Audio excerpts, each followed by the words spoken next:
fêtons la mort et la résurrection de notre Seigneur. Nous fêtons également notre mort et résurrection qui sont symbolisées par et dans le saint baptême. Ce texte de Romains 6, 3 à 4 le dit mieux.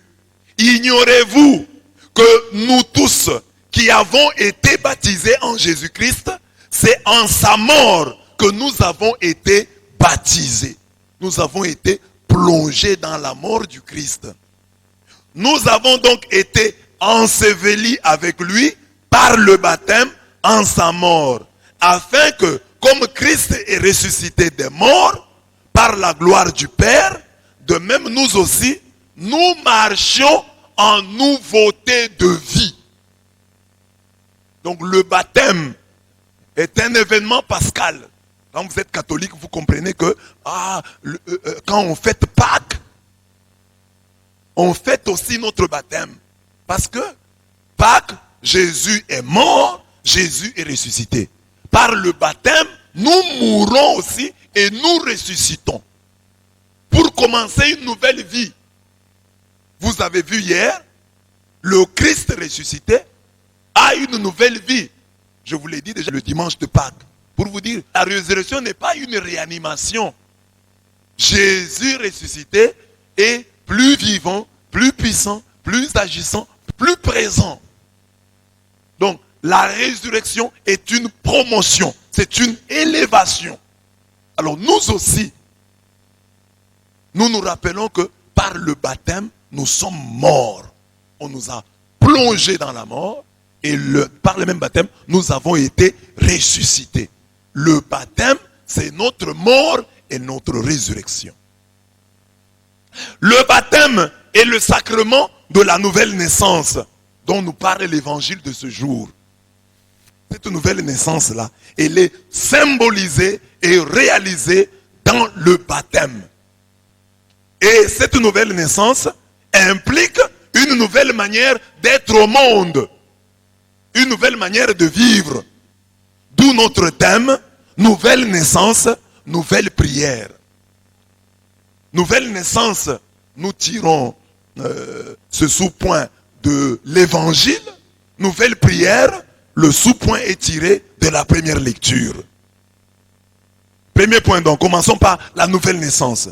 Dans l'évangile de ce jour, Jésus dit à Nicodème, en vérité, je te l'ai dit, à moins de naître d'en haut, nul ne peut voir le royaume de Dieu.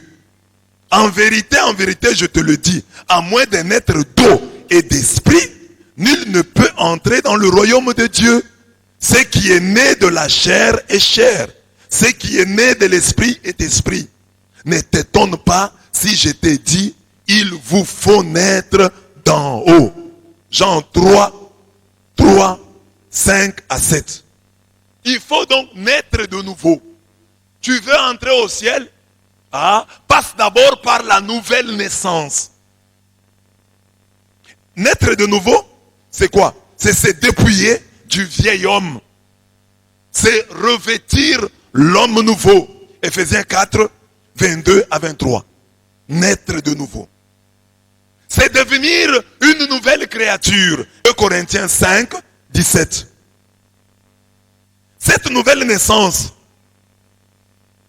nous est donnée et nous est signifiée à travers le saint baptême.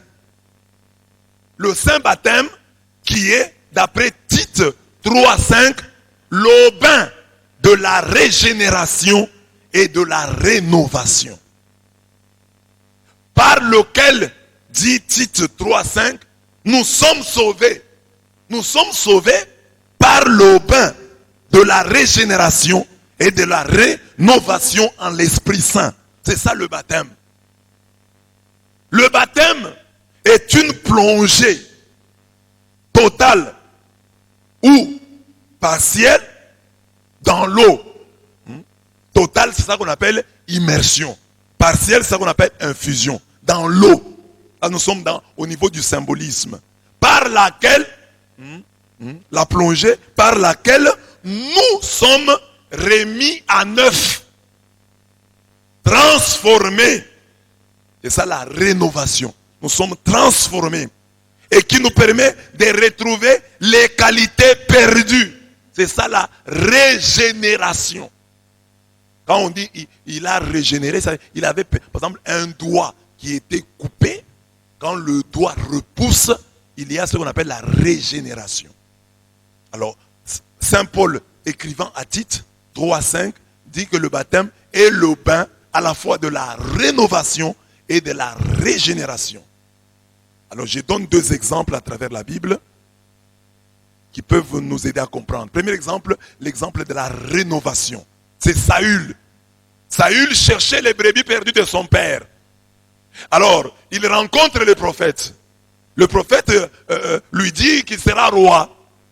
Mais il lui donne ces signes. Il dit, l'Esprit de l'Éternel te saisira. Tu prophétiseras avec eux, avec la confrérie des prophètes, et tu seras changé en un autre homme. 1 Samuel 10, 6. Avant de devenir roi, tu seras changé en un autre homme. C'est ça la rénovation. C'est ça la nouvelle naissance. Être changé en un autre homme. Alors, toi tu es baptisé, tu es chrétien. As-tu fait cette expérience? Quand est-ce qu'il est arrivé le moment où tu as dit, je suis devenu un autre homme? Et tu peux remarquer que depuis que tu es chrétien, tu mènes la même vie. Tu ne peux pas dire que, non, ici, je suis né de nouveau. Quelque chose a changé dans ma vie. J'ai été changé en un autre homme. J'ai été changé en une autre femme. Je ne réfléchis pas comme je réfléchissais avant. Le vieil homme a été tué. C'est lui qui vit maintenant, c'est le nouvel homme. C'est ça la nouvelle naissance. Cette expérience, tu dois la faire. Quand tu rencontres Jésus, tu dois faire cette expérience de la nouvelle naissance. Que tu sens que tu n'es plus le même. Deuxième exemple, c'est Naaman, toujours dans l'Ancien Testament. Naaman était un général syrien. Il était lépreux. Il est allé voir le prophète Élisée. Et le prophète Élisée l'a envoyé s'est jeté 7 fois dans le Jourdain. Il s'est jeté 7 fois dans le Jourdain. La Bible dit, sa chair redevint nette comme la chair d'un petit enfant. Régénération. Les qualités qu'avait perdu sa chair sont retrouvées à travers ce bain. Ce qu'il avait perdu, ce que la lèpre lui avait arraché et retrouvé à travers ce bain dans le Jourdain. C'est ça la régénération. Les choses que tu avais perdues, tu dois les retrouver. Les bonnes choses que tu avais perdues. Parce que tu peux être chrétien. Jésus prend même l'image de l'enfant. Il dit, le royaume des cieux appartient à ceux qui ressemblent aux enfants. Donc il y a des choses que tu avais. Quand tu étais enfant, tout petit, tu craignais ceci, tu craignais cela. Tu ne pouvais pas faire ceci. Mais avec le temps, tu as perdu cette innocence, cette enfance. Alors, par le baptême, tu la retrouves. Régénération. Régénération. Alors, le signe extérieur, le symbole qui signifie et qui donne le baptême, qui donne la nouvelle naissance, c'est le baptême. Mais, c'est que Jean-Baptiste a dit à ceux qui venaient se faire baptiser par lui, peut nous interpeller ce matin. Les gens venaient pour recevoir le signe de la nouvelle naissance, entre guillemets. Parce que le baptême de Jean, c'est un baptême de repentance, de conversion. Ce n'est pas vraiment le baptême chrétien. Mais ces gens viennent pour recevoir le baptême. Et Jean-Baptiste leur dit, race de vipères, qui vous a appris à fuir la colère à venir? Produisez donc des fruits dignes de la repentance. Et ne vous mettez pas à dire en vous-même, nous avons Abraham pour père. Car je vous déclare que de ces pierres, Dieu peut susciter des enfants à Abraham. Luc 3, 7 à 8. Il faut donc, quand tu parles de la nouvelle naissance, quand tu t'es dit baptisé, produire des fruits dignes de la repentance. des fruits qui montrent que tu regrettes ta vie passée. Des fruits qui montrent que tu dis non, j'ai commis des erreurs par le passé. Je ne peux plus revenir. Produisez des fruits dignes de la repentance. Montrez que vous regrettez votre vie passée. Montrez que vous avez tourné la page. Que vous avez tourné le dos à cette vie passée. La nouvelle naissance. Oh, je suis né de nouveau. Mais est-ce que tu as tourné le dos à ta vie passée? Qu'est-ce que tu faisais et que tu ne fais plus? Les chrétiens d'aujourd'hui, on peut en trouver un qui était ivrogne et qui ne boit plus, pas parce qu'il s'est converti, mais parce qu'il n'a plus d'argent. Parce qu'il n'a plus de moyens, parce qu'il n'a plus de possibilités. Il s'est converti parce que les médecins le lui a dit. Il faut le faire pour Dieu. Il faut que je dise, j'ai abandonné cette vie parce que je l'ai trouvé que ce n'était pas une vie, c'était une mort. Nouvelle naissance. Regarde ton voisin, demande-lui, est-ce que tu as déjà fait l'expérience de la nouvelle naissance? Oui, en tout cas, je pense que je suis né de nouveau. Parce qu'il ne suffit pas de le dire, il ne suffit pas de le déclarer. Il ne suffit pas de dire, oh je suis baptisé. Avant le baptême, la l'eau qu'on met là, il y a une expérience intérieure. Il y a une expérience profonde.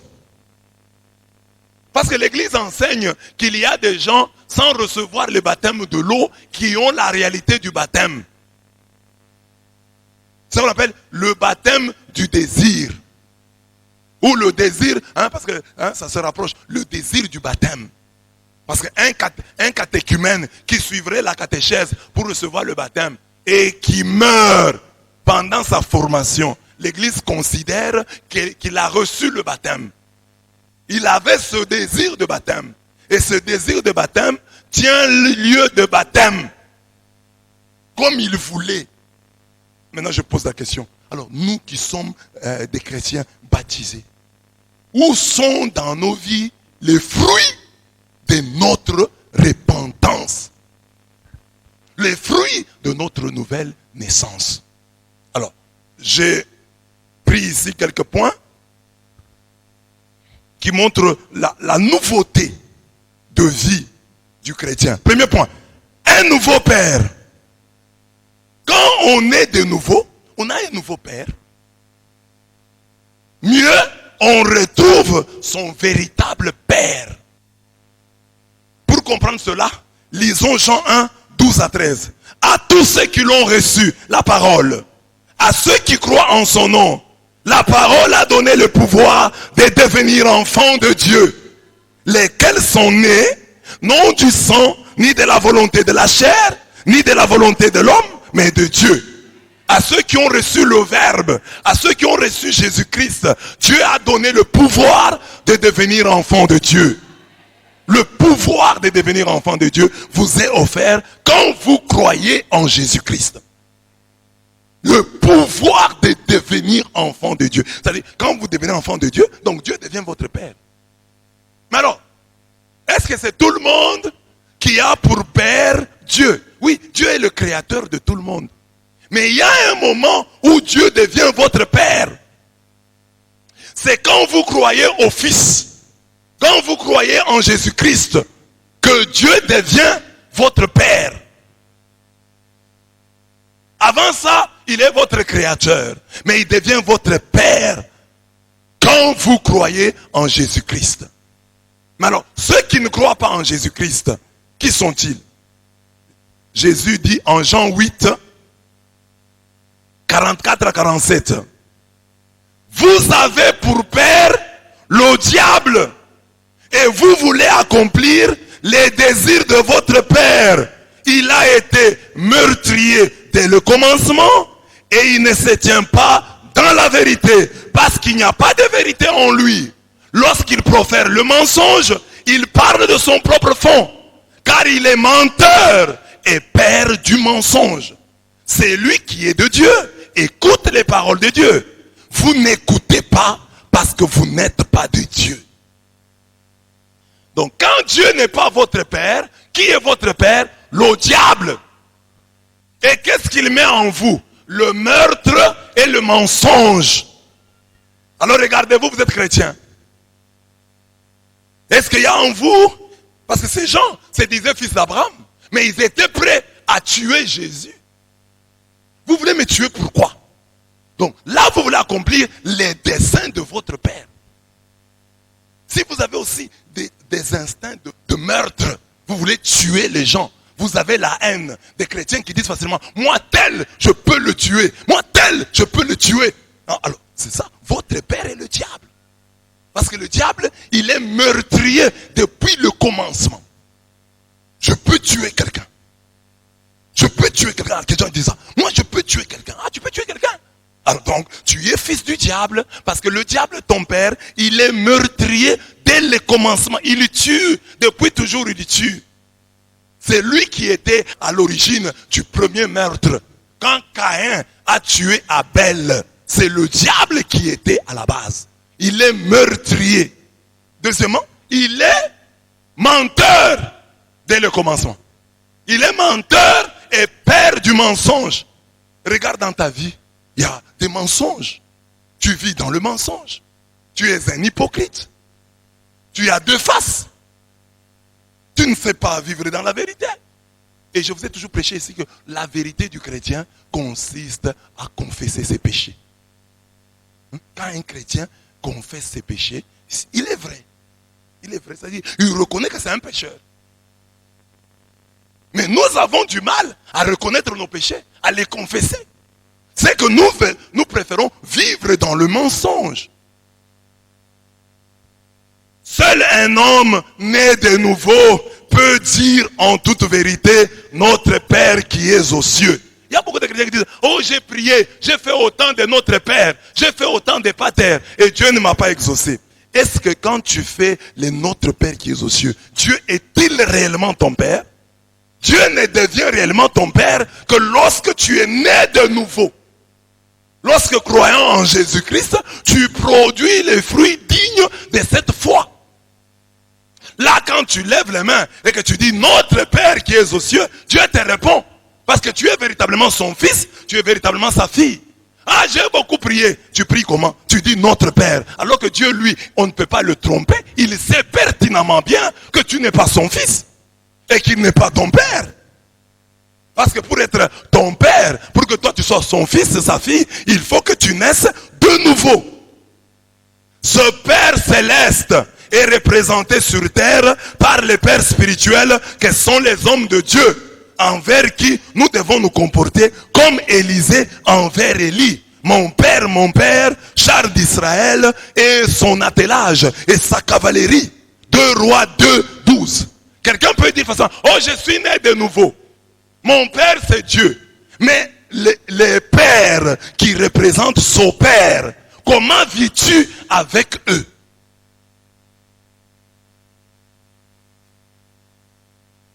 Il y a des chrétiens ici, ils sont des chrétiens, mais leur vie avec les hommes de Dieu, c'est une vie d'évitement. Ah, j'évite les curés, j'évite mon pasteur, j'évite les problèmes. C'est comme ça qu'on vit avec son père. Mais Élisée appelait Élie, mon père, char d'Israël et son attelage. Quelle est la qualité, toi qui es né de nouveau, quelle est la qualité de ta relation avec les hommes de Dieu qui représentent ton Père céleste? Il y a des chrétiens qui obéissent aux hommes de Dieu à la manière d'un ressort. Tant que vous êtes assis dessus, le ressort se tient bien en place. Dès que vous vous levez, vous vous asseyez. Mon père, char d'Israël et sa cavalerie. C'est-à-dire que mon père, tu dépasses les chevaux et les chars d'Israël. Tu es une armée. Tu es une armée. Je ne peux pas m'opposer à toi. Je ne peux que te soutenir. Parce que tu es une armée. Toi, tu peux t'opposer à une armée. Le père, c'est une armée. Et une armée, on respecte. Si déjà nous respectons un soldat, un policier, qui parfois n'a pas d'armes. Le père spirituel, c'est char d'Israël et sa cavalerie.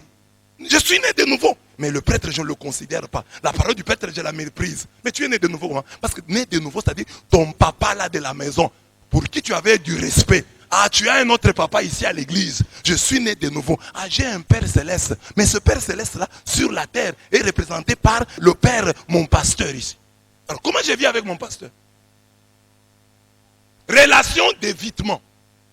Et le lieu de la vérification de votre filiation et de l'acceptation de la paternité de votre pasteur, c'est quand on vous fait des remarques. Quand je suis bien avec vous, ah, Siméon, c'est très bien. Oh, Toussaint, allez Roméo. Là, je suis un bon prêtre. Mais le jour où je dis, Siméon, ce que tu l'as fait là, c'est mauvais. Oh, comment on peut me faire la remarque? Moi, Siméon. Mais à l'église, tu es un enfant. Cet homme-là, tu l'appelles Abba. Abbé, ça veut dire père. Abba, comme nous appelons Abba, Dieu, nous appelons Abba. Mais sur terre, nous avons les abbés. Au ciel, nous avons Abba. Sur la terre, Abbé. Père. Je suis né de nouveau. Mais comment tu regardes ton pasteur? Comme un ennemi. Comme un ennemi. Comment tu vois ses décisions? Mais lui, c'est un homme qui prie Dieu. Il a été ordonné. Quand il prend des décisions, donc c'est pour notre bien. C'est ça que Dieu lui a dit. Une nouvelle mère. Quand on a connu la nouvelle naissance, on a une nouvelle mère. Mieux, on retrouve sa vraie mère. Cette mère, c'est à la fois la Vierge Marie et l'Église. La Vierge Marie est notre mère. Car en tant que disciples bien-aimés, nous autres, nous la recevons au pied de la croix. Au jour où, de son côté ouvert, par une lance sortie du sang et de l'eau. Le sang et l'eau symbolisent respectivement l'Eucharistie et le baptême, qui sont les sacrements qui font l'Église. Donc Jésus-Christ, dans le sommeil de la mort, de son côté ouvert, est sorti l'eau et le sang, le baptême, donc l'Eucharistie et le baptême, qui sont les sacrements qui font l'Église. Comme Adam, dans sa mort, dans son sommeil, de son côté ouvert, est sorti Ève. À la croix, nous recevons deux mères. Première mère, la nouvelle Ève, l'Église, ici symbolisée par la sortie du sang et de l'eau, baptême au sang Eucharistie, qui sont les sacrements qui font l'Église. Amen. Adam, l'ancien Adam, le vieil Adam, dans son sommeil, de son côté ouvert, est sorti Ève. Jésus, le nouvel Adam, de son sommeil sur la croix, est sorti le sang et l'eau qui symbolisent l'Eucharistie et le baptême, qui sont les sacrements qui font l'Église. Donc, nous recevons en fait deux mères à la croix, deux cadeaux à Golgotha. Le cadeau de la Vierge Marie et le cadeau de l'Église. Donc, un véritable enfant de Dieu né de nouveau a deux mères, disons comme ça. Première mère, la Vierge Marie. Et doit être ta mère. Si tu es né de nouveau, tu as désormais une nouvelle mère. Parce qu'au pied de la croix, Jésus dit aux disciples bien-aimés, voici ta mère. Et le disciple bien-aimé prend Marie et l'amène chez lui. Donc c'est ça aussi que tu dois faire. Marie doit être chez toi. Tu dois l'amener. Jésus te dit, voici ta mère. Regarde-toi catholique, la place de la Vierge Marie dans ta vie. Elle est vraiment ta mère. Tu es catholique, mais tu as une mentalité protestante. Tu as une mentalité pentecôtiste. Marie n'est pas ta mère. C'est vrai qu'à l'église, tu la défends. Mais est-elle ta mère? Défendre Marie ne signifie pas qu'elle est devenue ta mère. Il y a des gens qui peuvent défendre Marie parce qu'en fait, ils défendent la foi de l'église parce qu'ils sont catholiques. Mais si un jour, par exemple, à l'église, on dit, bon, plus question de Marie, il y a des catholiques qui vont se retrouver, qui vont dire, d'ailleurs, c'est bien, pour nous éviter le problème avec les églises de réveil, c'est bien qu'on ait enlevé cette histoire de Marie. Mais il y a des chrétiens qui ne peuvent pas laisser Marie. Même si je fais de la théologie fiction, même si un jour on dit plus de Marie, eux s'attacheront à Marie parce qu'ils savent l'importance d'une mère dans la vie d'un enfant. Et là, je vais prêcher un jour sur ça. Je vais montrer la différence entre les dévots, les vrais dévots des maris et les autres. Parce que je crois qu'il doit y avoir une transpiration. Quand quelqu'un a pour mère Marie, même dans sa vie de chaque jour, quelque chose va changer. Il ne sera pas un chrétien comme les autres. C'est comme un enfant qui a grandi avec une mère et un autre qui a grandi sans l'affection maternelle. Ce sont deux enfants différents. Il peut y avoir des exceptions, mais je pense que l'enfant qui a grandi entouré de cette affection maternelle, c'est un enfant différent. Il y a des choses qu'il aura que l'enfant sans mère n'a pas. Alors les catholiques, puisque nous avons une mère, ça doit se voir aussi dans notre comportement. Que ceux-ci se comportent ainsi parce qu'ils ont Marie pour mère. Nouvelle naissance. Tu avais une mère biologique. Tu as maintenant une mère spirituelle, Marie. Et ta relation à Marie doit te transformer. Comme tu as une mère.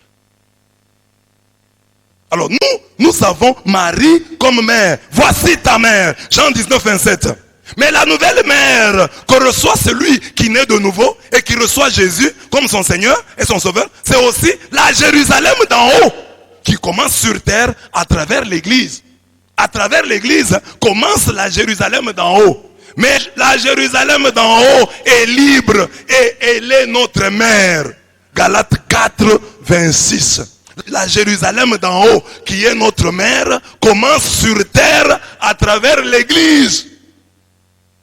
Pour comprendre cette maternité de l'Église, il faut relire Apocalypse 12, où la femme aux 12 étoiles représente à la fois Marie et l'Église. Ce texte nous dit clairement qu'une fois chassé du ciel, furieux contre la femme, le dragon s'en alla guerroyer contre le reste de ses enfants. Ceux qui gardent les commandements de Dieu et qui possèdent le témoignage de Jésus. Apocalypse 12, 17.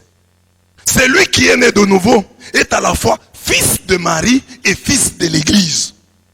Celui qui n'est ni fils de l'Église, ni fils de Marie, a pour mère Babylone la grande, la mère des prostituées et des abominations de la terre. Et sous mes yeux, la femme s'est saoulée du sang des saints et du sang des martyrs de Jésus. Apocalypse 17, 5 à 6.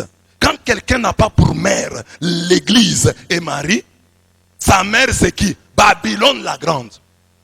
Et Babylone la grande a des caractéristiques. Babylone la grande combat les saints, se saoule du sang des martyrs. Tu vois, il y a des chrétiens, même des catholiques, qui sont haineux. Quand ils voient un autre prier, ça l'énerve. Sa mère, c'est Babylone la grande. Tu vois quelqu'un qui prie, ça t'énerve. Quelqu'un qui prêche, parce qu'il n'est pas de ton église, ça t'énerve. Ta mère, c'est Babylone la grande. La mère des prostituées des abominations. Celle qui s'enivre du sang des saints et du sang des martyrs. Mais c'est lui qui a pour mère Marie, qui a pour mère l'Église, véritablement. Il sera content. Il prie. Gloire à Dieu. Gloire à Dieu. On prêche la parole. Gloire à Dieu.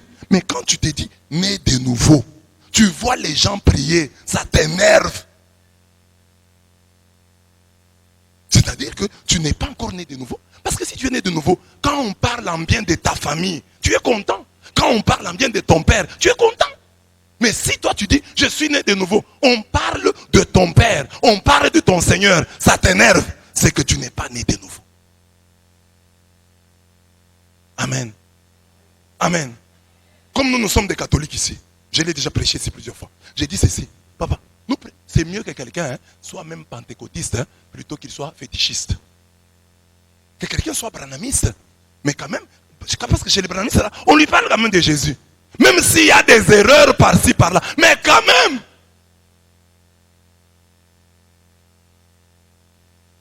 Amen. Demande à ton voisin, tu préfères un branhamiste ou un occultiste? Hein? Un branhamiste quand même c'est bien. Il lit la Bible comme toi. Mais il a des points qu'il l'interprète à sa manière. Mais il sait quand même que les chrétiens doivent s'aimer. On lui dit que Jésus est le sauveur de l'humanité. On lui dit que la solution à tes problèmes, c'est à travers la prière. Mieux vaut un branhamiste qu'un occultiste. Alors donc, quand quelqu'un est branhamiste, parce que nous les chrétiens, nous ne combattons pas les occultistes. Vous ne trouverez pas un chrétien qui chaque jour, les pasteurs là qui ont des enseignements contre les catholiques, ils n'en ont pas beaucoup contre les occultistes. Vous verrez un pasteur qui reste des heures à parler de l'église catholique, mais qui n'a jamais pris des heures pour parler de la franc-maçonnerie, pour critiquer les francs-maçons. Il ne critique pas la franc-maçonnerie, il ne critique pas le maïkari, mais son problème c'est la Vierge Marie. Son problème ce sont les catholiques. Mais quand est-ce que tu prêcheras 1 heure, 2 heures contre la Rose-Croix? Et si vous le suivez bien, vous pouvez découvrir que lui-même, là, ce pasteur-là, il est membre de ces mouvements occultes. Alors il s'attaque à la Vierge parce qu'on dit qu'il y aura une hostilité, Genèse 3,15, une hostilité entre la postérité de la femme et le serpent. Amen. Amen. Donc, Marie est ma mère. Marie est ma mère. Marie est ma mère. Marie est ma mère. Ave. Marie. Marie est ma mère. Marie est ma mère. Marie est ma mère. Ave. Comment un homme né de nouveau ne peut-il pas comprendre ce passage? Saluez Rufus, l'élu du Seigneur, et sa mère qui est aussi la mienne. Romains 16, 13. Paul, écrivant aux Romains, dit, saluez Rufus, l'élu du Seigneur. Saluez sa mère qui est aussi la mienne. Ça c'est la simple politesse chrétienne. Pour un chrétien, la maman de l'autre est aussi ma maman. Romains 16, 13. La maman de l'autre est aussi ma maman. Regardez votre voisin, dites-lui, dans la bonne éducation que j'ai reçue de mes parents, ta maman, c'est ma maman. Mais maintenant, les chrétiens qui disent que Marie n'est pas leur mère, ils ont reçu cette éducation de qui? Du diable! Parce que nos mères et nos pères biologiques nous ont appris que la maman de l'autre, c'est ta mère. Mais si la maman de l'autre est ma mère, que dire de la maman de Jésus-Christ? Saluez Rufus, l'élu du Seigneur. Saluez sa mère, qui est aussi la mienne. Amen. Dites à tous les sectaires, Marie est la mère de Jésus, mais aussi votre mère. Et ils doivent dire Amen. Mais vous verrez, ils auront du mal à dire Amen. Amen. C'est qu'ils ont une autre mère, Babylone la grande. La mère des prostituées et des abominations de la terre. Celle qui s'enivre du sang des saints et du sang des martyrs. Apocalypse 17, 5 à 6. Amen. Dites à votre voisin, ta mère c'est ma mère. Alors, si ta mère est ma mère, que dire de la mère du Christ? Tout le monde devait être fier de dire, Marie est ma mère, Marie est ma mère, Marie est ma mère, Ave. Une nouvelle famille. Lorsqu'on connaît la nouvelle naissance, on change de famille.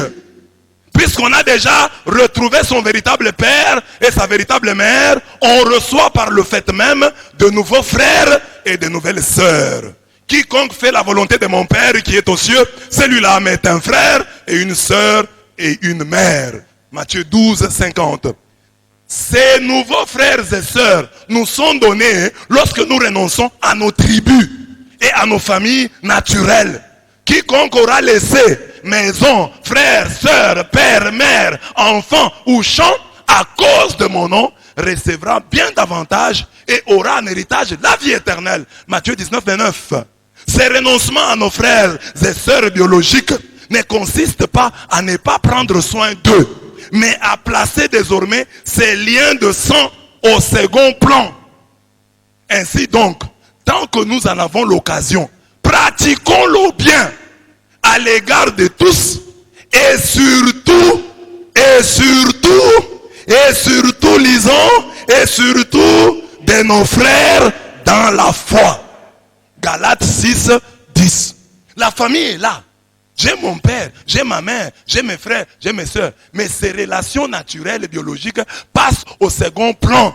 Parce que moi, je suis né de nouveau. Je suis né de nouveau. Je vais maintenant écouter mon père spirituel plus que je n'écoute mon père charnel. Si mon père me donne un mauvais conseil et que mon pasteur me donne un bon conseil, je suivrai le bon conseil de mon pasteur. Même s'il m'écoute, au lieu de suivre le mauvais conseil de mon père, ton père te dit, n'épouse pas cette fille parce qu'elle n'est pas de ta tribu. Non papa, moi je suis né de nouveau. Moi je suis dans une nouvelle famille. Et dans ma nouvelle famille, on me dit que nous sommes tous frères. Qu'il n'y a plus de juifs, il n'y a plus de grecs. Nous sommes un seul peuple. Les murs de la séparation, les murs qui séparaient les tribus, a été écroulé à la croix. Je suis devenu le frère universel, la sœur universelle. Ma mère me dit de divorcer avec ma femme parce qu'elle a fait ceci, elle a fait cela. Mon père spirituel me dit non. Quand on est chrétien, on ne divorce pas. Parce que Christ n'a jamais divorcé de son église. Or, l'église est infidèle. Amen. Amen. Donc, tu es dans la nouvelle famille, oui. C'est pourquoi je vous disais ici, vous voyez les gens qui sont encore attachés à leur famille. Oh, je vais organiser une fête de mariage. Oh, mon oncle a dit. Oh, ma soeur a dit. Oui, ce sont toujours des chrétiens médiocres. Des gens accrochés à leur famille. Des gens comme nous. Moi, Dieu m'a déjà délivré. Des liens de la famille. Et c'est ainsi, il y a des gens qui demandent à Dieu, oh Seigneur, délivre-moi. Mais cet attachement quotidien à ta famille, comment est-ce que tu auras la délivrance? Parce que tu tiens au centre. Quand ta soeur a fait quelque chose, même si c'est mauvais, tu la soutiens. Ton frère, comme il est de ta tribu, même s'il a fait quelque chose de mauvais, tu le soutiens. Donc, tu es encore sous l'emprise du sang. Et quand tu invoques le sang de Jésus, le sang de Jésus devient inefficace. Parce que dans ta vie ordinaire, ce que tu mets devant, c'est le sang biologique, tribal, clanique, provincial, national, continental. Le sang de Jésus, oh, le sang de Jésus, oh mon ami, le sang de... Mais le sang de Jésus, tu l'as invoqué des années, il n'y a pas de changement. Pourquoi? Parce que dans ta vie ordinaire, tu es attaché au sang de ton père, au sang de ta mère, au sang de ta tribu. Alors le sang de Jésus devient inefficace. Le jour où tu naîtras de nouveau, quand tu invoqueras le sang de Jésus produira des effets dans ta vie. Parce que le sang de Jésus, c'est reconnaître. Oui, celui-ci, il est de la famille. Mais tu n'es pas encore sorti de ta famille. Ta famille, c'est ton père qui te dirige. Ce qu'a dit ton père vaut plus que l'évangile. Ce qu'a dit ta mère vaut plus que l'évangile. Si un autre se bat contre ton frère, tu es incapable de dire, mon frère, là tu as tort. Là tu as mal agi. Tu es encore accroché à ton sang. Et c'est ainsi que le sang de Jésus ne fait rien et ne fera rien pour toi. Nouvelle naissance. On nous dit ici, pratiquons le bien à l'égard de tous et surtout de nos frères dans la foi. Quand il y a ta fête, tu es né de nouveau. Ceux qui s'occupent de ta fête, ce sont les gens de l'église. Oh, j'ai fait ma fête de mariage. Oh, que ma maman prépare. Il y aura du désordre. Mais quand tu confies ça à l'église, ça marche bien. Mais regardez les chrétiens, même ici à l'église, regardez tous ces gens-là qui ont créé des problèmes les jours de leur mariage. Là. Oh, la famille, et c'est ça. Ils ne prient plus. Hein. Des gens qui ne sont pas nés de nouveau, à très accrochés. Oh, ma mère a dit. Oh, mon père. Ils ont fui. Hein. Ils ne sont plus là. Trop attachés à la famille. Oh, ma famille. Bon, que les gens ne se réjouissent pas. Que non, on a dit ça sur la famille, donc je dois rejeter mes frères. Non, la Bible n'a pas dit ça. La Bible dit, si quelqu'un n'a pas soin des siens, et principalement de ceux de sa famille, il a renié la foi. Il est pire qu'un infidèle. 1 Timothée 5:8. La famille, bien sûr, biologique, vient au second plan. Mais tu dois prendre soin de tes frères. Tu dois prendre soin des tiens. Et principalement de ceux de ta famille. Tu dois t'en occuper. Même s'ils viennent au second plan. C'est ce qu'on dit. Pratiquons le bien à l'égard de tous. Surtout à l'égard de nos frères dans la foi. Un nouveau nom. quand quelqu'un croit et il accède, il a la grâce de la nouvelle naissance, il reçoit un nouveau nom. À celui qui vaincra, je donnerai de la manne cachée et je lui donnerai un caillou blanc. Et sur ce caillou est écrit un nom nouveau que personne ne connaît, si ce n'est celui qui le reçoit. Apocalypse 2, 17. Nous sommes des vainqueurs depuis le jour où nous avons cru en Jésus-Christ. Tout ce qui est né de Dieu est vainqueur du monde. Et telle est la victoire qui a triomphé du monde, notre foi. Quel est le vainqueur du monde? Sinon celui qui croit que Jésus est le Fils de Dieu. 1 Jean 5, 4 à 5. Parce qu'on dit, à celui qui vaincra, on donnera la manne cachée, on donnera un caillou blanc, on donnera sur les cailloux blancs est écrit un nom nouveau. Alors j'ai dit, mais quand est-ce que nous avons vaincu? Nous avons vaincu le jour où nous sommes nés de Dieu. Le jour de notre nouvelle naissance. Le jour où nous avons cru. Le jour où nous avons cru que Jésus est le Fils de Dieu. Ce jour-là, nous sommes devenus des vainqueurs. Et puisque nous sommes des vainqueurs, Dieu nous donne la manne cachée, Dieu nous donne le caillou blanc. Et sur le caillou blanc, il y a un nom nouveau que personne ne connaît, si ce n'est celui qui le reçoit. En tant que vainqueur, Dieu nous donne un nom nouveau et secret, inscrit sur un caillou blanc. Il faut que Dieu te révèle le nom qu'il t'a donné. Il faut qu'il te révèle. Donc, quand tu crois en Dieu, Dieu te donne un nom nouveau. Et ce nom-là, toi, tu dois le connaître. Ça, c'est spirituel. Ce nom reste mystérieux. Même s'il arrive à Jésus de le rendre public. Tu es Simon, fils de Jonas, de Jean. Tu t'appelleras Képhas. Ce qui veut dire Pierre. Jean 1, 42. On lui a donné ce nom. Ce changement de nom, d'où nous avons tiré nos prénoms baptismaux, signifie changement de destin. Nouvelle mission. Nouvelle orientation de vie. Et pour parler comme Paul, nouvel esclavage. Ayant été affranchi du péché, vous êtes devenus esclaves de la justice. Nouveau nom. Il y a un nouveau nom que Dieu te donne. Ce nom est mystérieux. Nouveau nom, c'est nouvelle destinée. Il ne s'agit pas de changer de nom. Jaébet a gardé son nom, qui signifie né dans la douleur. Mais son destin a changé. On va dire, ah non, moi on m'a donné le nom de Lufloabou, qui signifie leur mort. Donc, il faut que je change pour que Dieu me... Non, non, c'est pas ça. Le nom nouveau est mystérieux. Il est connu de Dieu, il est connu de toi. Dieu le connaît déjà. Quand tu es né de nouveau, il te le donne. Il doit te révéler. Regardez, Marie, quand l'ange vient, l'ange l'appelle, salut, que caritomé est né. Salut, comblé de grâce. C'est ça son nom. De chez Dieu, comblé de grâce. Quand Gédéon est là en train de travailler, l'ange vient, il dit, salut, Dieu est avec toi, vaillant guerrier. Il s'étonne, je suis vaillant guerrier. Hein? C'est ton nom du ciel. Alors tu as aussi un nom que Dieu t'a donné. C'est là que se cache ton destin, ta destinée. Qui es-tu aux yeux de Dieu? Marie, pour tout le monde, elle était Marie. Mais pour Dieu, il était que caritomé aimé, comblé de grâce. Gédéon, pour tout le monde, il était Gédéon. Mais pour Dieu, il était vaillant guerrier. Il y a le nom que tu portes. Pour les gens, tu es Kalambaï. Pour les gens, tu es Moutombe. Pour les gens, tu es Ilung. Tu es Moulumba. Mais pour Dieu, tu dois porter un nom. Amen. Que Dieu te révèle ton nom. Ton nom, c'est ta destinée. Ta destinée. Ta destinée. Une nouvelle orientation de vie. Tu es qui? Une nouvelle mission. Ou bien la découverte de ta mission. Un nouvel apprentissage. Quand on est né de nouveau, on commence un nouvel apprentissage. On apprend à téter, on apprend à manger, on apprend à marcher, on apprend à parler. En vérité, je vous le dis, si vous ne retournez pas à l'état des enfants, vous n'entrerez pas dans le royaume des cieux. Nouvelle naissance, nouvel apprentissage. Matthieu 18, 3. Celui qui est né de nouveau doit grandir.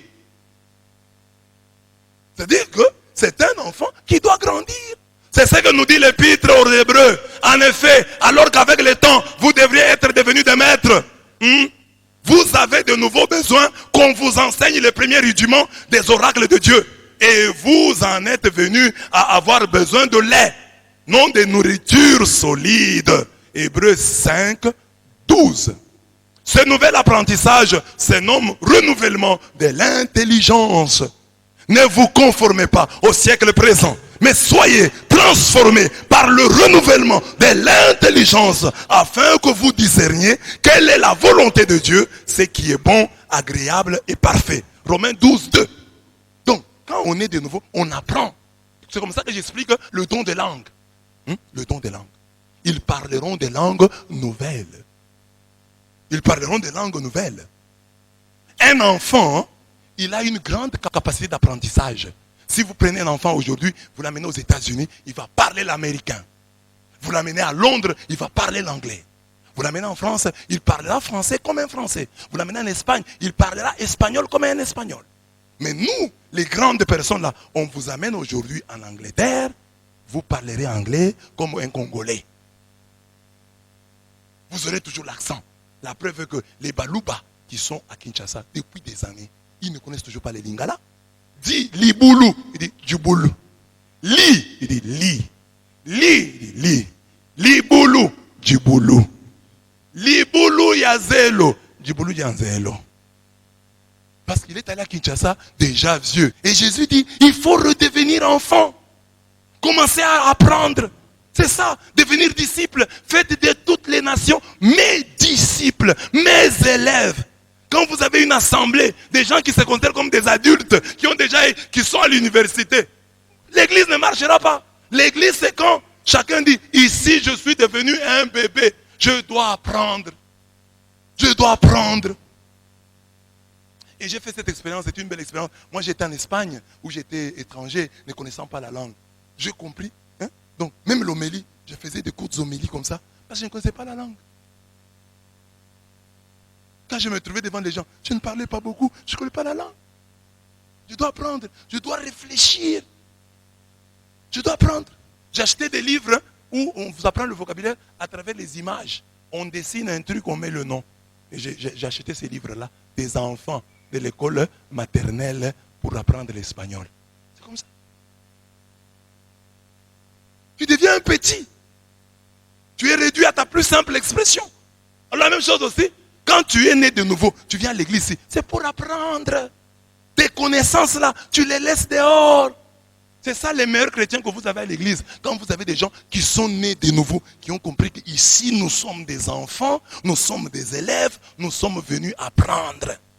De tels chrétiens ne vont pas créer l'opposition. Ah non, moi je ne suis pas d'accord avec le curé. Non, moi je suis venu ici apprendre. Ça c'est l'homme que Dieu nous a donné pour qu'il nous apprenne. Donc aujourd'hui, pour moi devenir chrétien, c'est d'abord suivre ce que mon pasteur me dit maintenant. Parce que c'est lui le papa que Dieu m'a donné pour ce temps. C'est lui le papa que Dieu m'a donné. Le jour où je partirai, vous serez notre papa. Mais pour le moment, c'est moi le papa que Dieu vous a donné. Ah, suivons. Nous sommes des enfants, donc suivons. Ah non, mais ça va nous traiter comme des enfants. Mais vous l'êtes. La Bible dit, si vous ne devenez pas comme des petits enfants, vous n'entrerez pas au ciel. Toi, tu veux qu'on te traite comme un adulte. Tu n'entreras pas au ciel. Un nouvel apprentissage. Apprends.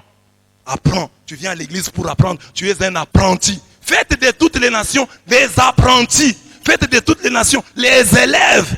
Faites de toutes les nations des stagiaires. De toutes les nations qui deviennent des stagiaires. Qui deviennent des gens qui viennent apprendre.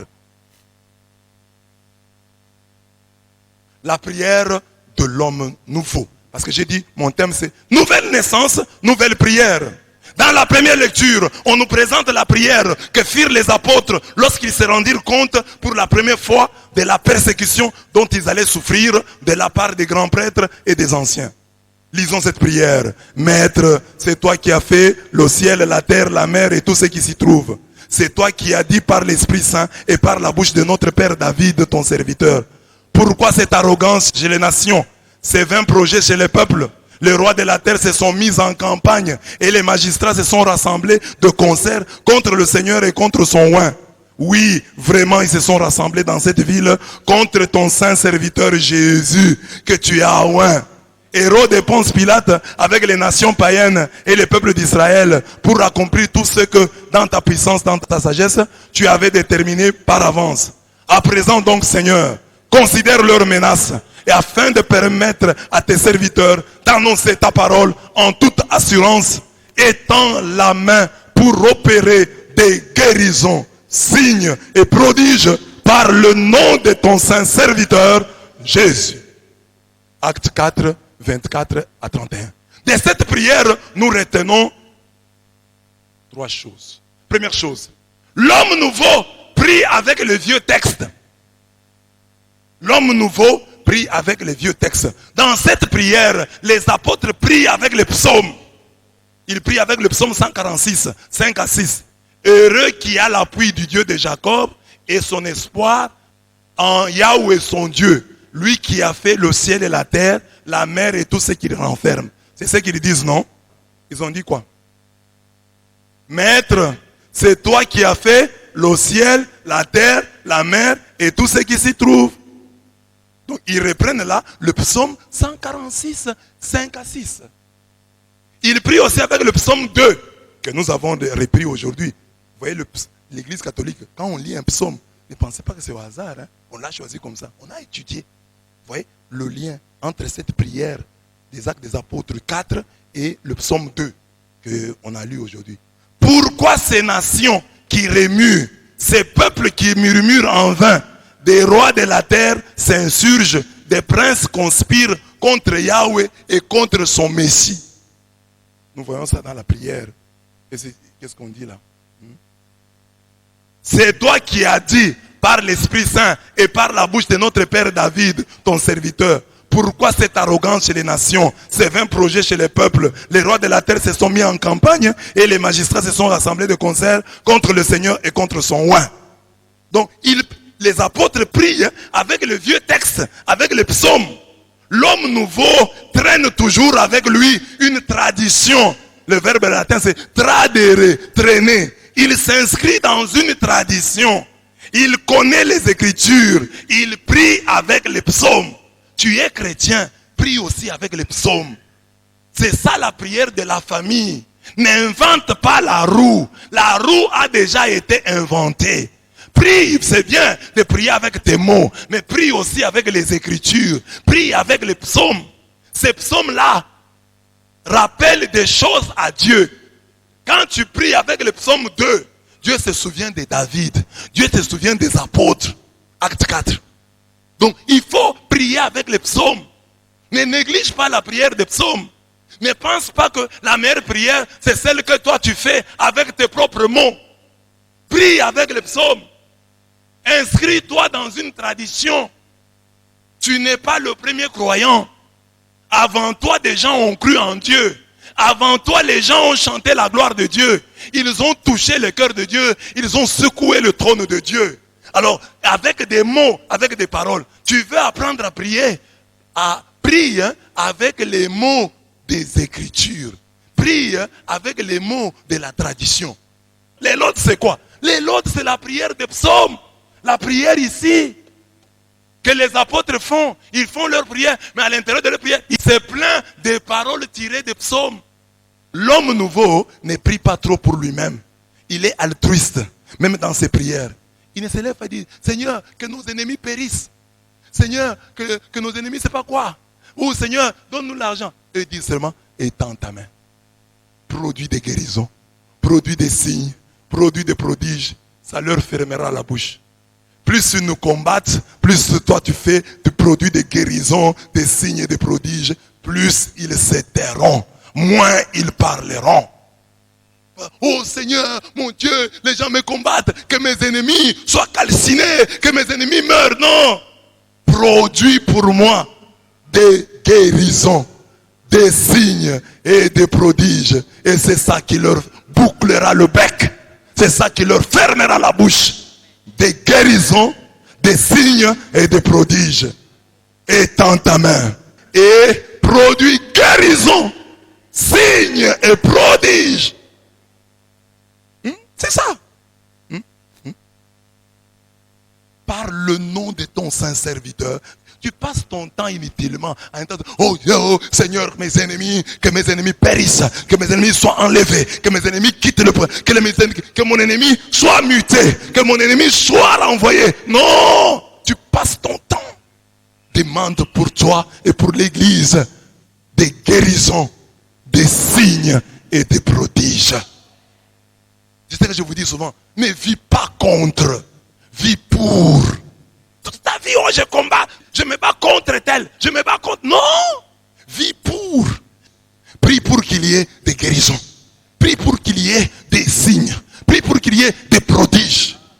Il prie pour que la parole soit annoncée avec assurance. Et même s'il demande à Dieu des guérisons, des signes et des prodiges, c'est pour que Jésus, le saint serviteur de Dieu, soit reconnu comme Seigneur et Sauveur. Ce texte se termine par 3 signes. Quand il prie comme ça, il y a 3 signes qui se manifestent après cette prière. Premier signe, le tremblement de l'endroit où les apôtres se trouvaient. Deuxième signe, la plénitude de l'esprit. Et troisième signe, la proclamation avec assurance de la parole de Dieu. Donc comme nous sommes en train de prier ici, que cet endroit tremble. Que le fondement de cet endroit tremble. Parce que le diable lui est malin. Hein? Il vous combat, il met des choses là où vous priez. Il met des choses là où vous êtes. Dans vos prisons, il met des choses. Donc quand Dieu commence à agir, première chose, Dieu fait trembler le lieu là. Il fait trembler les démons du lieu. Que Dieu fasse trembler les démons du lieu. Que ta prière fasse trembler la terre de l'endroit où tu te trouves. De l'endroit où tu vis. Que les puissances souterraines soient ébranlées par ta prière. Que les puissances souterraines soient ébranlées par ta prière. Il y a tremblement de terre. Il y a la plénitude de l'esprit. Les gens reçoivent la plénitude du Saint-Esprit. Et puis la parole de Dieu est annoncée avec assurance. Et nous savons que lorsque l'Esprit de Dieu est là, il nous rend imprévisibles, il nous rend insaisissables, comme le vent. L'évangile d'aujourd'hui l'a dit. Lisons ensemble. Le vent souffle où il veut. Et tu entends sa voix. Mais tu ne sais pas d'où il vient, ni où il va. Ainsi en est-il. Et né de l'esprit. Quiconque est né de l'esprit, il devient comme le vent. Tu ne sais pas d'où il vient, tu ne sais pas où il va. Ce matin, le Seigneur qui dit que tu es né de nouveau, dit deviens comme le vent. Que personne ne sache d'où tu viens. Même si les gens connaissent ton village, même si les gens connaissent ton adresse, mais qu'en réalité, ils ne sachent pas d'où tu viens et qu'ils ne sachent pas où tu vas. Que Dieu fasse de toi un vent. Sois le vent. Sois le vent qu'on ne peut piéger. Que personne ne te piège. Sois le vent qu'on ne peut piéger. Sois le vent qu'on ne peut piéger. Ah, on a mis des pièges. Non, sois le vent. C'est lui qui est né de nouveau. Il devient comme le vent.